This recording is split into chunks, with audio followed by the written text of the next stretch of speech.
The hunt and the choice. The jungle of Varith, 9 was alive with menace.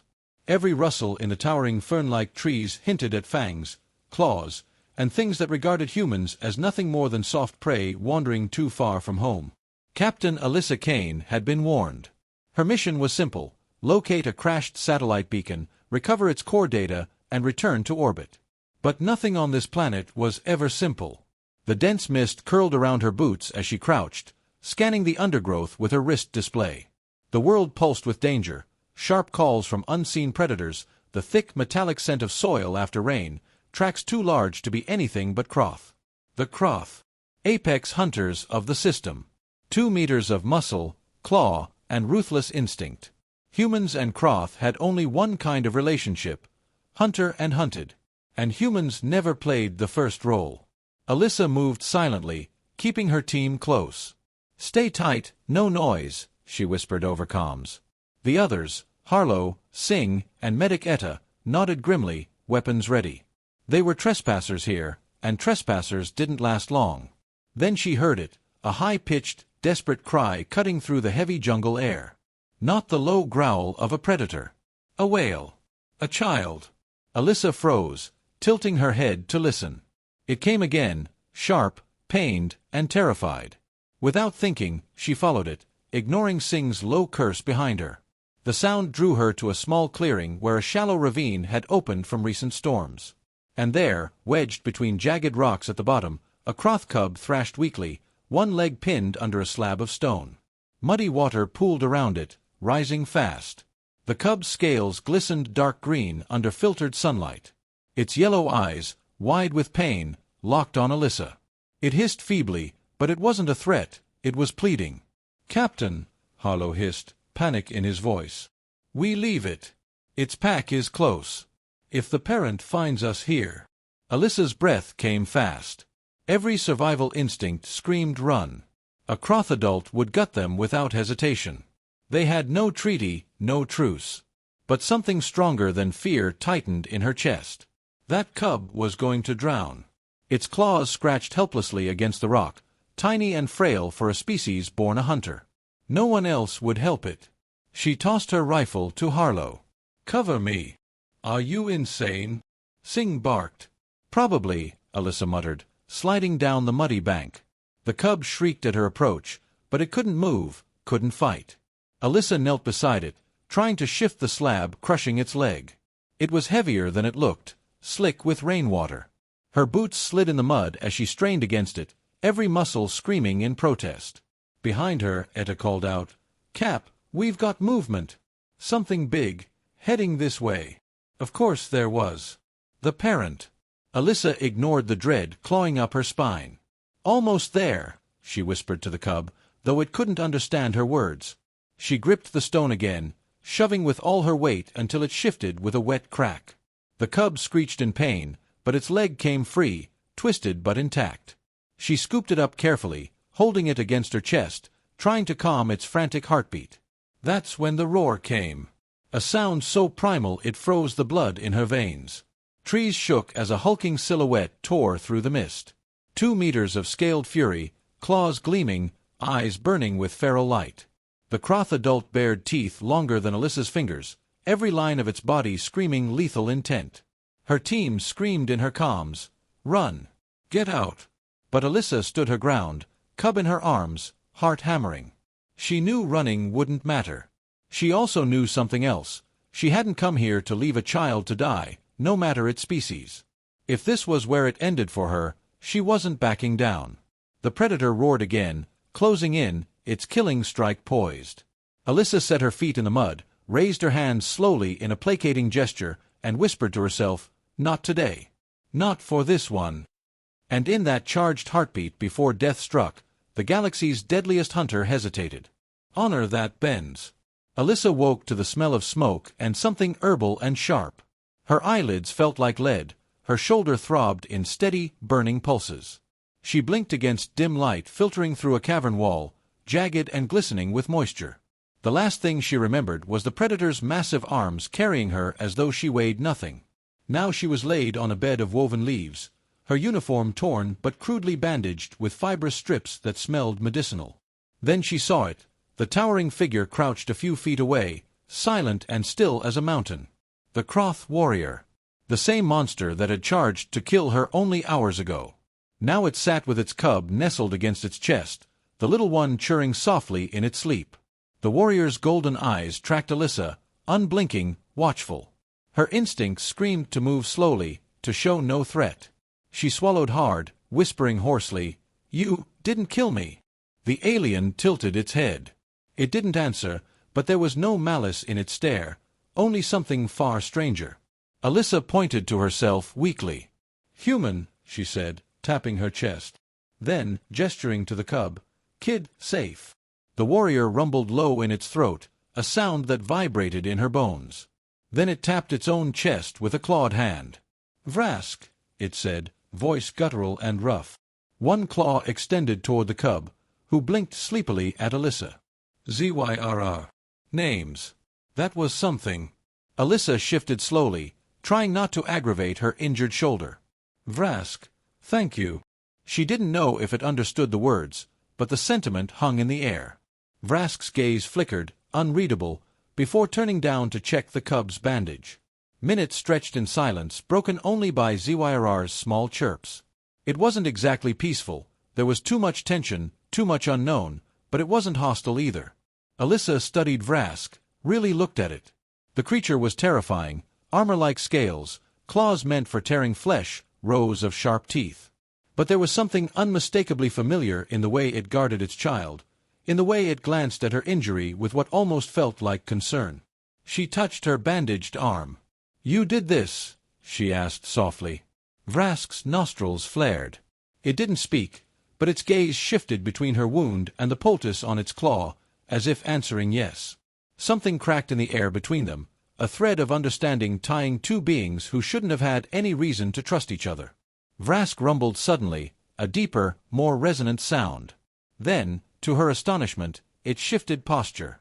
Its massive frame sank lower, one knee pressing into the damp earth, its head bowing, not in aggression, not in feigned attack, but in deliberate, solemn acknowledgement. Alyssa's breath caught. She didn't know Kroth culture, but everything in Vrask's body language screamed that this was no small gesture. Predators didn't lower themselves to prey. Not unless. Vrask spoke a single word in its harsh tongue. It pointed one claw at her, then to its chest, repeating the word slowly, as if trying to bridge the gulf between their species. The translator on her wrist picked up fragments: debt, life, honor. Her throat tightened. This wasn't just gratitude. Vrask was making a vow. Her act of saving Zyrr had carved through walls of instinct and enmity older than human memory. In this cavern, for this moment, predator and prey didn't exist. There was only one living being honoring another for a kindness that could not be repaid. Zyrr wriggled free of Vrask's arms and toddled toward Alyssa, clicking curiously, before curling up beside her uninjured arm. The weight of that tiny body, trusting her after all the fear and chaos, made her eyes sting. She glanced at Vrask, who met her gaze steadily. Something unspoken passed between them, a fragile, dangerous, impossible understanding. For the first time since humans had set foot on this brutal planet, neither species saw the other as an enemy. Only as kin, if only for this single night. And Alyssa knew, deep down, that whatever happened next, this moment would change everything. The bow before all. Morning came to Varith, 9 in fractured beams of gold cutting through the mist. Alyssa stirred awake, every muscle stiff and aching, her shoulder a throbbing reminder of last night's choice. Zyrr chirped softly beside her, nudging her hand as if checking she was still there. Across the cave, Vrask stood motionless at the entrance, scanning the jungle beyond. The towering Kroth's silhouette looked like carved stone, but Alyssa sensed tension in the set of its shoulders. Something was coming, and she didn't have to wait long to find out what. The air split with the low hum of dropship engines. Human search and rescue crafts swept over the treeline, their spotlights cutting through fog like lances of judgment. Alyssa's calm crackled to life. "Captain Kane, this is Commander Reese. We've got your beacon. Are you alive down there?" She pressed a hand to her earpiece, glancing at Vrask. Its gaze locked on hers, wary, protective of Zyrr. "I'm alive," she answered carefully, "but I'm not coming out alone." Moments later, Her team crashed through the undergrowth, weapons raised. Sing's face was a mix of relief and sheer terror when he saw the towering predator looming behind her. "Captain, get clear!" he shouted, rifle trained on Vrask. "We'll take it down." "No." Alyssa stepped forward, raising her good arm. Pain lanced through her body, but she stood firm. "Stand down. It's not a threat." Vrask growled low, its muscles rippling with restrained fury. Zyrr whimpered, pressing against its parent's leg. Alyssa moved slowly to stand between her people and the Croth, voice steel-edged despite the ache in her lungs. "This creature carried me here. It saved my life. Because I saved theirs." She pointed at the cub. "We're leaving in peace. No one fires a shot." Harlow muttered, "Captain, it's a Croth. They don't do peace." "Maybe they do now," she shot back. For a long, tense moment, the clearing felt like the edge of a knife. Weapons stayed raised, Vrask's claws flexed, Zyrr's eyes darted between both species. The weight of old wars, old bloodshed, hung heavy. And then Vrask did something that made every human soldier freeze. With deliberate grace, it stepped forward, stopping just a meter from Alyssa.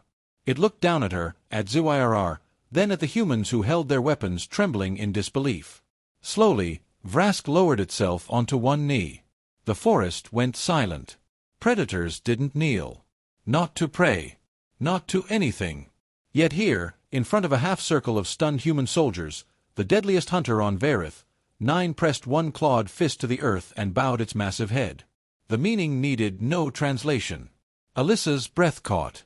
She met Vrask's burning golden eyes as it looked up, and she understood, this wasn't surrender. It was recognition.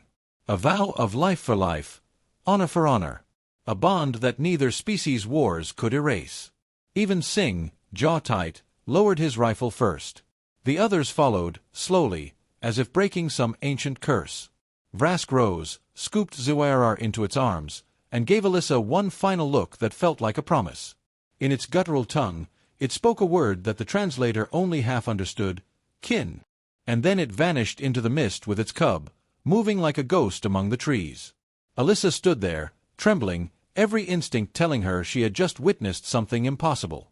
Maybe even the first crack in a wall of hatred that had stood between their species for generations.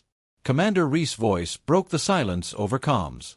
"Captain, what in God's name just happened?" Alyssa exhaled slowly, a faint, incredulous smile tugging at her lips. "Maybe," she said, watching the mist swallow the jungle's apex predator, "we just made history." "Trust in the fire." Vrask's blood sang with fury as it bounded into the clearing. Its nostrils flared, taking in the stench of humans, prey, and the sharp tang of its cub's fear. The small one, Zyrr, whimpered in the arms of the soft, fragile creature. Prey should run, should scream. But this one didn't. Vrask slowed, claws flexing, unsure. The human's eyes locked on its own, steady, unflinching. Its scent carried fear, yes, but also defiance. A strange defiance, unlike the desperate panic of prey. Vrask bared its fangs, voice a guttural snarl, "Mine!" The human didn't understand the words, but its stance said enough. It set one hand between them protectively, the other cradling Zyrr as though it were her own offspring. Vrask's muscles tensed. Honor demanded punishment for any threat to bloodline. Yet Zyrr whimpered softly, clutching the human's clothing, refusing to release its savior. From the ridge above, other humans shouted unintelligible noises, weapons aimed at Vrask. Rage curled hot in its chest. These creatures had killed many Croth before, setting traps and bombs. Yet this one hadn't fled or struck. It had freed Zyrr from the crushing rock, tearing its own flesh in the process. The scent of its blood was thick in the humid air. Vrask circled, torn between instinct and something alien, confusion. Could prey act with honor? Alyssa's arms burned as she held the trembling cub tight. The monstrous Croth towered over her, every part of it designed to kill. Its eyes were molten gold, locked on hers, filled with a predator's calculation. She spoke softly, voice trembling but firm. "It's okay. I'm not here to hurt your kid." She knew it couldn't understand, but tone mattered. Tone crossed species. Behind her she heard Sing on comms, "Captain, we've got clear shots. Say the word." "No," she whispered sharply. Firing would only mean slaughter. The cloth moved like coiled lightning. Even a graze would trigger a massacre. The cub whimpered again. Alyssa knelt slowly, easing it onto the muddy ground where its parent could see. She raised her hands, palms outward, forcing herself to hold that burning gaze. Everything screamed at her to run, to grab her gun, to do something. But she remembered every line of the survival manuals. With apex predators, sudden moves get you killed. With parents protecting their young, any wrong move ends you. Vrask loomed closer, the earth trembling under its steps. It sniffed at Alyssa, then at ZYRR, verifying no harm had been done. A low, rumbling sound escaped its chest, not the killing roar from before, but something uncertain. The moment fractured as the slab of rock, loosened by her earlier push, shifted with a loud crack. It rolled dangerously toward the cub. Without thinking, Alyssa lunged, throwing herself under it, shoving Zora away just as the stone slammed into her shoulder, knocking her down hard. Pain lanced white-hot through her body. The cub squealed, running straight to Vrask, but then it looked back, chittering toward Alyssa as if begging for help. Vrask froze. It had seen prey run, beg, cry before. But never risk its life for another's child. Never. For the first time in its battle-forged life, Vrask hesitated. Its code said to strike, end the threat, reclaim its offspring. Yet another part, older, deeper, growled that killing a creature who bled for your blood was no honor at all. Vrask's claws retracted slightly. A soft, guttural rumble rolled from its throat, a warning mixed with confusion. Alyssa, wincing, met its eyes again. She was pale, breath ragged, yet she whispered, "It's safe now. Go to your kid." Vrask took ZYRR gently into its arms. The cub clung to it, but kept staring at Alyssa. Vrask glanced back as well, studying this human. Not prey. Not enemy. Something else. Something strange that demanded understanding. It bent slightly, scooping the injured human up as easily as lifting a leaf. Her companions shouted in panic from the ridge, but Vrask ignored them. It had made a decision as wild as the one this human had made minutes ago. Tonight, neither would kill the other. Tonight, the hunter would carry prey, not to slaughter, but to shelter. Vrask sprinted into the jungle with both child and human in its grasp, its mind burning with one thought: no creature risks itself for another species' blood. Who is this human?